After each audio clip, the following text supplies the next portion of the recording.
بسم اللہ الرحمن الرحیم۔ شروع اللہ کے نام سے جو بڑا مہربان نہایت رحم کرنے والا ہے۔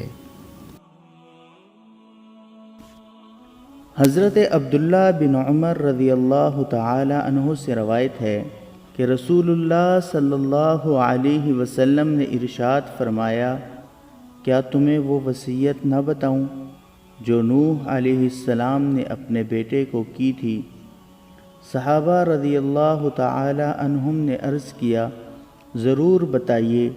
ارشاد فرمایا، نوح علیہ السلام نے اپنے بیٹے کو وصیت میں فرمایا، میرے بیٹے، تم کو 2 کام کرنے کی وصیت کرتا ہوں اور 2 کاموں سے روکتا ہوں۔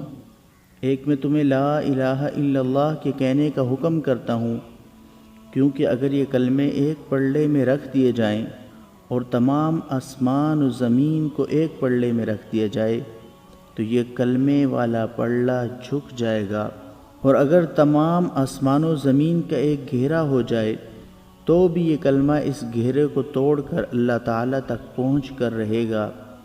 دوسری چیز جس کا حکم دیتا ہوں وہ سبحان اللہ العظیم و بحمدہ کا پڑھنا ہے، کیونکہ یہ تمام مخلوق کی عبادت ہے اور اسی کی برکت سے مخلوقات کو روزی دی جاتی ہے۔